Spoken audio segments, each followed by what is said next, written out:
Okay guys, today we're going to be talking about apparent weight, which is basically a non-equilibrium type problem, which means that we're going to be accelerating, and when we accelerate we're going to have a different tension in our string. So to kind of set it up, what we're going to be looking at, guys, is if we just had a 10 kilogram weight hanging off of a cable, we would, if we wanted to find the tension in that thing as a review, this would be an equilibrium type problem, so we're going to sum the forces, set it equal to 0, and so we always draw our free body diagram.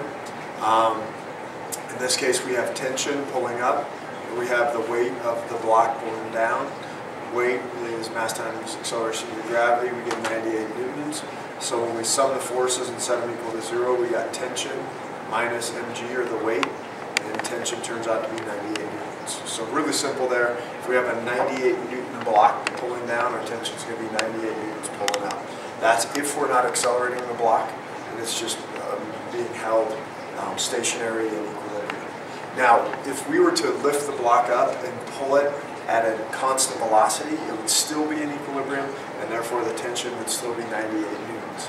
That's if we were moving at a constant velocity. If we accelerate the block, then we're going to have to put a bigger force on it to accelerate it, and therefore the tension is going to go up. So that's where we get into this kind of apparent weight non-equilibrium example. And so if you look at this, we're having the same sort of setup, but instead of holding it stationary, we're going to accelerate it up at 3 meters per second squared. And so we go about it doing the same exact technique that we've always done. Make a free body diagram, tension is pulling up, weight's pulling down. Now if you'll notice, I made this tension bigger than this one because it's going to be bigger in order to accelerate the block. The weight stays the same, and so what we do, since it's a non-equilibrium problem, is we're going to sum the forces and set it equal to ma. Conversely, when we had an equilibrium problem, we sum the forces and set it equal to 0. So once we sum the forces, set them equal to ma, you can say ma equals tension, which is positive, put it pulling up, minus the weight pulling down, and we can rearrange this equation and say tension equals mg, which is our normal weight, plus some additional force that we're going to need to accelerate the block, which is basically the second law there. And then if we plug in our numbers, T equals 10 times 9.8 plus 10 times 3, we come up with a tension of 128, which is basically 30 more than we had if we were just keeping the block stationary back here, or if we were moving it at a constant velocity. So a couple things to recap. This is the formula for apparent weight, which I don't know if you need to memorize that much because it's pretty easy to derive when you make your free body diagrams.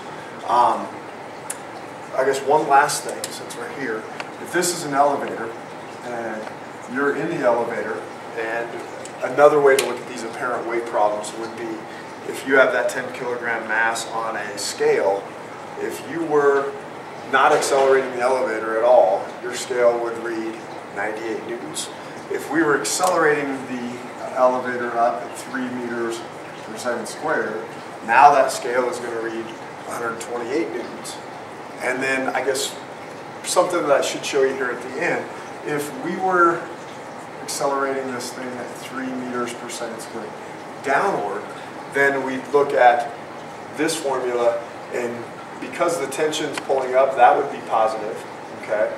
And then what would happen is that this would turn into a negative number, and when that turns into a negative number, this would be 98 minus 30, so your tension would go down to 68 instead of 128, which makes sense because if you're accelerating downward, you'd expect that tension to diminish.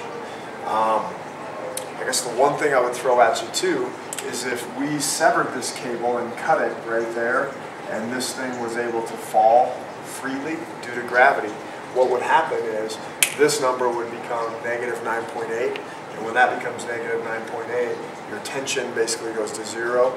And so if we were to cut that cable, the amount of weight that you would read on this scale, if they were both freely falling, would be 0 newtons. So that would be a case of kind of feeling weightless, and that's what happens to astronauts as they orbit the Earth.